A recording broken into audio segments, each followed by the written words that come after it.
Hello everyone. In this today's video tutorial, we are going to discuss design procedure for second type of numericals based on fatigue stress and fluctuating load, which will be dealing with machine parts subjected to completely reverse stress and wherein expected life will be of infinite number of cycles will be of finite number of cycles as against infinite number of cycles which are dealt with in the previous video tutorial. So the course outcome for today's discussion will be CO3 to investigate and determine fluctuating stress with respect to finite and infinite life of component under simple and combined loading conditions like transmission shafts using modified Goodman criteria. The main idea here is machine part will be subjected to completely reverse stress and expected life will not be infinite, rather it will be finite. Infinite life is signified by 10 raised to 6, that is 1 million revolutions, 1 million work cycles, and of course, finite life will be any life less than 10 raised to 6 or 1 million work cycles. So, whenever expected life is lesser than 1 million, that is 10 raised to 6 cycles, and machine part is subjected to completely reverse stress, how to analyze that machine part will be considered or dealt with in today's video tutorial. Two different type of numericals are possible for this condition that is completely reverse stress and finite life. Two different types are possible for this condition. First, to design a machine part which is subjected to completely reverse stress and wherein expected life will be known to us. Knowing the expected life, we have to design the machine part. That means we have to find out the dimension which will sustain specified number of work cycles without failure. Second type of numericals wherein configuration and dimensions of the machine part as well as loading for the machine part will be known to us, and we have to find out what is the possible life of the machine part, life in terms of number of cycles, possible life, resulting possible life we have to calculate based on the analysis. So these two different types are possible for this second type of numericals wherein machine part is subjected to completely reverse stress and expected life is finite. Now main idea for solving such type of numericals is to use an abstract or part of SN fatigue curve, and based on that is part of SN fatigue curve, we have to find out either the fatigue stress for the machine part or number of cycles life in terms of number of cycles for the machine part. Here you can see a part of SN curve. Actually SN curve is starting from 0 on x-axis right from here, and it will be having a bend or knee at this point A as well as at this point B. So left side portion of the SN curve left to point A is removed or not taken into account, and only this much portion, right hand side portion, right hand to the point A is taken into account. Here you can see SN curve is nothing but stress. S represents stress, N represents number of cycles, life in terms of number of cycles. So stress and life, stress life is plotted on y and x axis respectively. But you can see here this stress as well as the life is plotted on log graph paper. Both the stresses and the life are considered on the scale of log to base 10. So here you can see for this abstract of the SN curve, different points are defined. Here, F represents actual design point. Say expected number of cycles is N. So life of the expected life of the machine part is log to base 10 of N. will be x coordinate for the design point, and induced stress fatigue stress SF, induced fatigue stress SF will be, and its log to base 10 value will be considered as y coordinate. So F is the design coordinate whose x coordinate is log to base 10 of life, and y coordinate is log to base 10 of fatigue stress.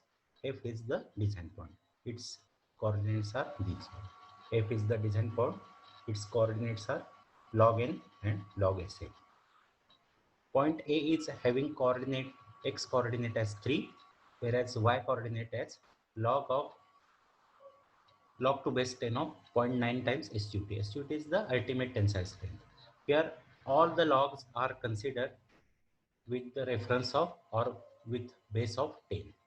So log of 0.9 SUT is the y coordinate for point A, x coordinate is 3. So for A, x coordinate is 3, y coordinate is log of 0.9 SUT. Here 3 is nothing but log to base 10 of 10 raised to 3, 1000. So log to base 10 of 10 raised to 3 is 3. That's why here we have written it as 3. Actually, it is log to base 10 of 10 raised to 3, log to base 10 of 10 raised to 4, log to base 10 of 10 raised to 6. That is 1 million. So point B onwards, it is considered as infinite life of the machine part. Point D is having coordinates x coordinate 3, y coordinate log of AC. Then point B is having x coordinate 6, y coordinate log of AC. So all these coordinates are as specified here or listed over here. Now from this abstract of SN curve, we can consider these two triangles which will be similar one. This larger triangle ADB, ADB, and crest of this larger triangle AEF, AEF. Now comparing these two triangles, we can see that these two triangles are similar one. These are the similar triangles. Actually, AEF is a crest of triangle ADB, and these are the similar triangles. Now in this slide, I have just mentioned the coordinates of different points of these triangles. Now here we have to employ principle of similar triangles. Ratio of similar sides will be same. So height of the smaller triangle divided by height of the larger triangle is equal to base of the smaller triangle divided by base of the larger triangle. Height of the smaller divided by height of the larger is equal to base of the smaller divided by base of the larger. Now height of the smaller triangle is AE. AE. Height of the larger triangle AD. AD. Base of the smaller triangle EF. Base of the smaller triangle EF. Base of the larger triangle DB. Base of the larger triangle DB. Now AE is equal to log 0.9 SUT minus log of SA. AE is equal to log of 0.9 SUT minus log of SA. Height of the larger triangle AD. Height of the larger triangle AD will be log of 0.9 SUT minus log of SC. Log of 0.9 SUT minus log of SC. Now base of the smaller triangle, base of the small triangle EF, EF will be equal to log n minus 3. Log n to base 10 minus 3.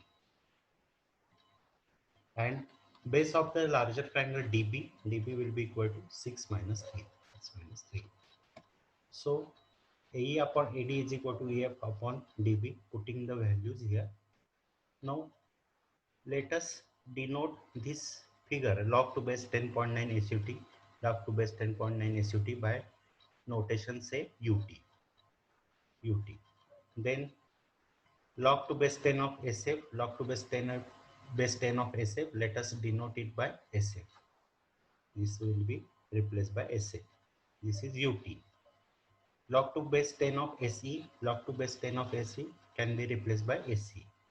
This will be replaced by SC. UT minus SF divided by UT minus SC. And log n to base 10 will be replaced by ln. Log n to base 10 will be replaced by ln. So ln minus 3 divided by 6 minus 3 is 3. So ut minus SF divided by ut minus AC is equal to ln minus 3 divided by 3. This is the simplified form in which you can recall it easily. So you have to recall ut minus SF divided by ut minus AC is equal to ln minus 3 divided by 3, where ut, SF, AC and ln are as given here.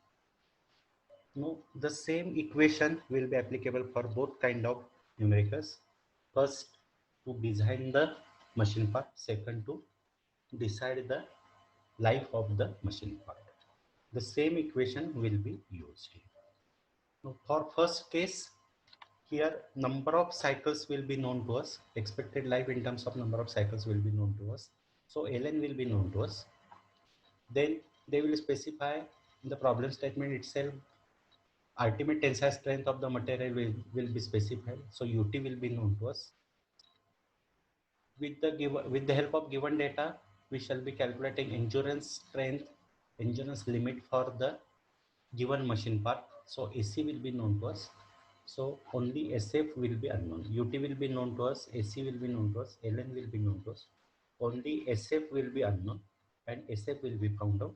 Once you know SF, you can calculate S suffix F, that is fatigue stress, which is nothing but permissible fatigue stress for the machine part, and using that you can design the machine part. You can find out unknown dimensions for the machine part. So these two, both the types can be solved using this sole equation ut minus SF divided by ut minus AC is equal to ln minus 3 divided by 3. So to explain that, let us solve one numerical wherein the idea of designing a machine part subjected to completely reverse stress and expected life is finite will be clear. As shown in the figure, a cantilever beam with a shoulder, larger diameter is 1.5D, smaller diameter is small d, fillet radius is 0.25D. This is the critical cross section and span of the smaller beam is 150. Total span is 170. Applied completely reverse load is 1000 Newton. Completely reverse means plus minus. Once during the half work cycle, it is tensile 1000 Newton. During the remaining half work cycle, it is compressive 1000 and the cycle repeats. A cantilever beam made up of core drawn steel having SUT 540 is subjected to completely reversed load of 1000 Newton. Notch sensitivity is specified as 0.85. Expected reliability 90%. Determine the diameter D of the beam for an expected life of 10,000 cycles. Assume size factor as 0.85.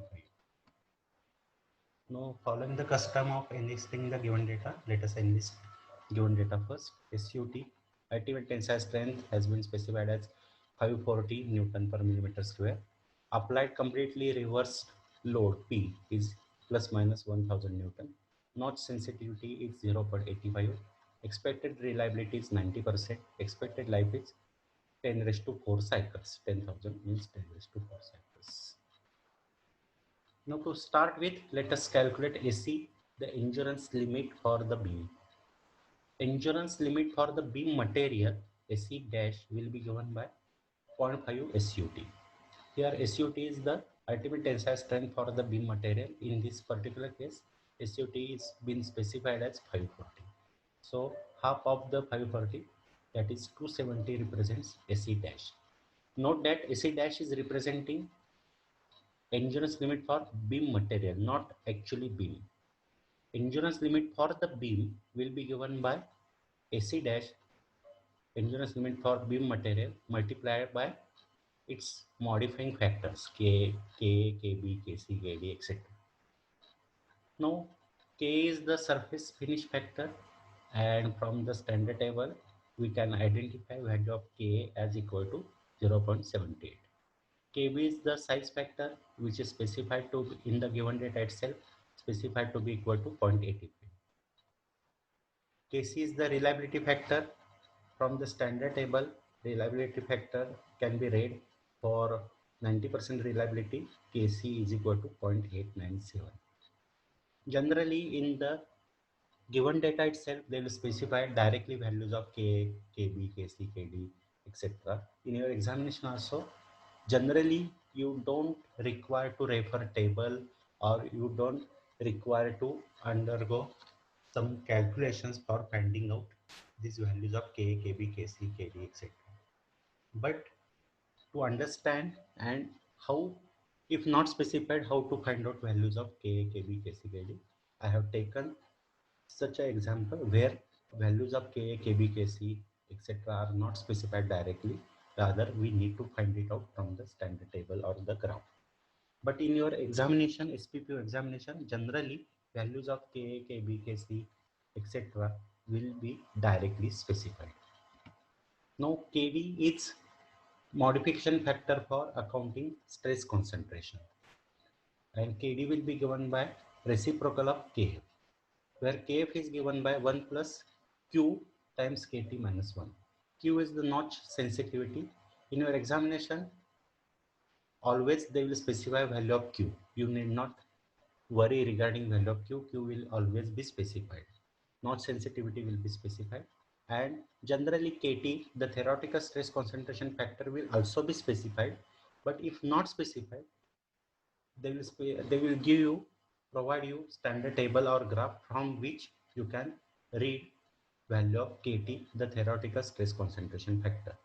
Now here, theoretical stress concentration factor Kt is on y-axis, whereas on x-axis the term is R upon D. R is the fillet radius and D is the diameter of the beam.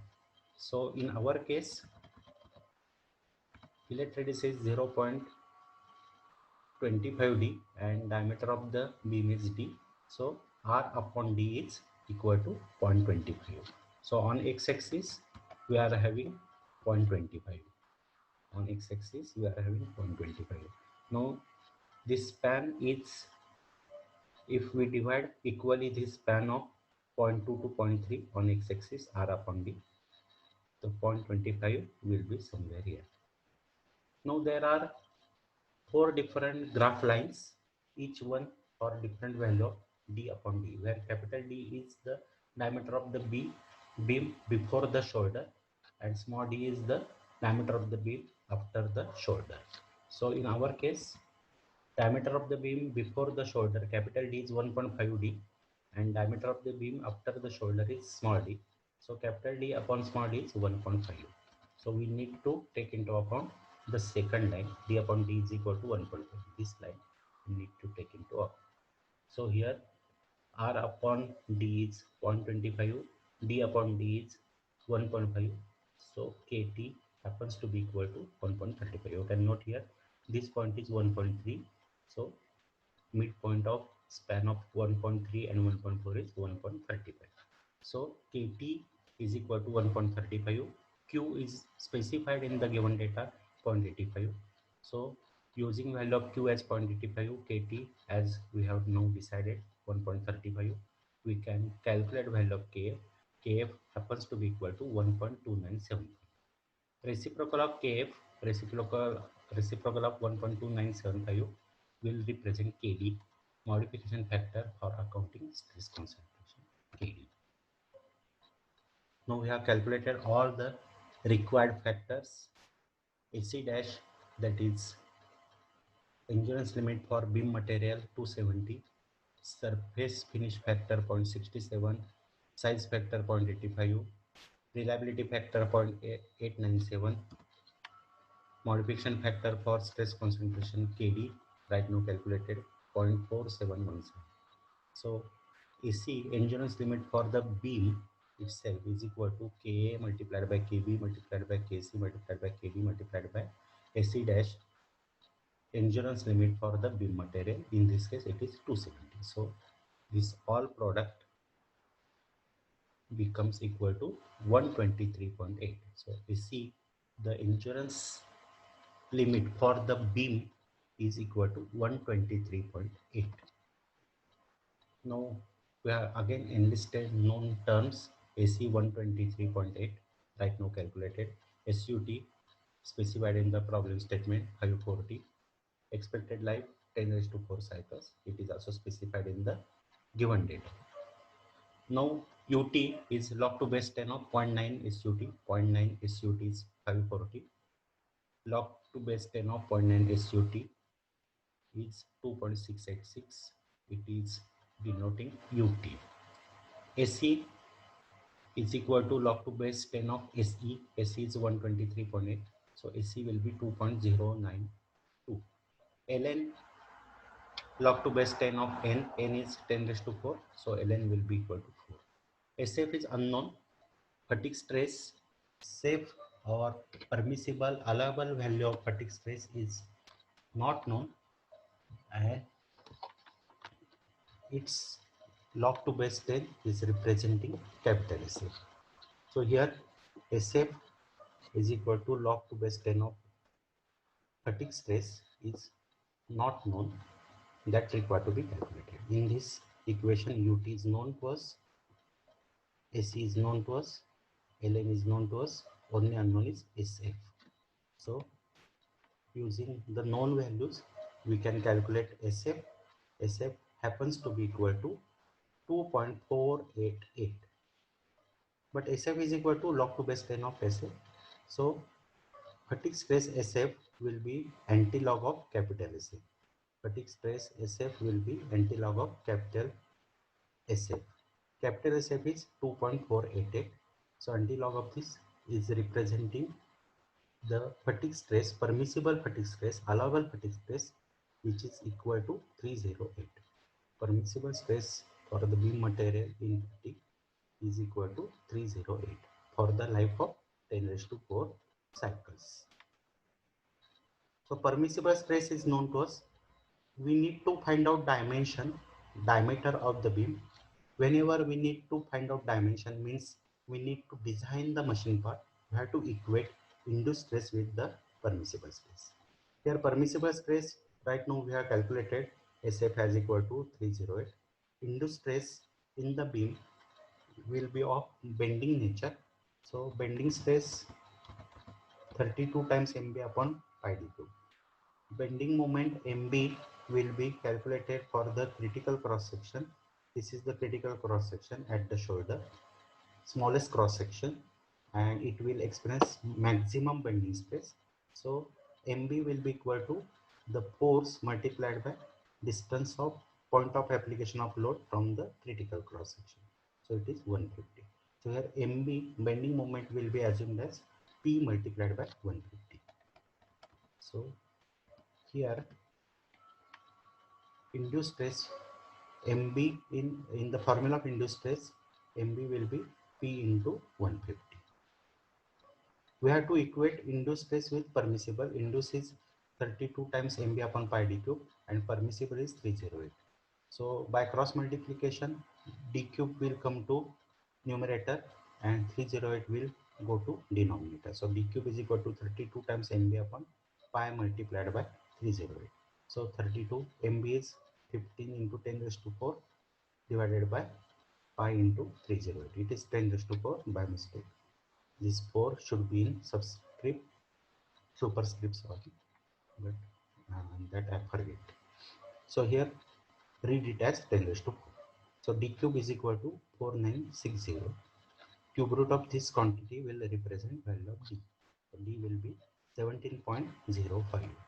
So if you want to design the shaft for expected life of 10 raised to 4 cycles, 10,000 cycles, the diameter of the shaft should be kept greater than or equal to 17.05 millimeters. For safe operation, to ensure safety against failure, we need to assume or we need to take diameter of the shaft as equal to 17.05 millimeters. So likewise, we can design a machine part subjected to completely reverse stress when expected finite life will be known to us. Using the formula, remember this formula by heart, ut minus SF minus divided by ut minus AC is equal to ln minus 3 divided by 3. So this formula you have to remember by heart, where UT is log to base 10 of one line SUT, SF is log to base 10 of SF, AC is log to base 10 of endurance limit AC, and ln is log to base 10 of n, the life of the machine part in terms of number of cycles. So today we have discussed how to find out different correction factors if not specified in the given data, how to find out endurance limit for the given machine part, and how to design a machine part subjected to completely reverse loading and hence stresses when the expected life is finite and known to us or specified to us. Based on the expected life, we have to design, means we have to decide the unknown dimension of the machine part. How to find that out, all that analysis we have studied today. So first of all, we derived the formula, and later on we have discussed how to implement that formula, how to use that formula for designing a machine part subjected to fatigue stress. So that's all for today's video tutorial.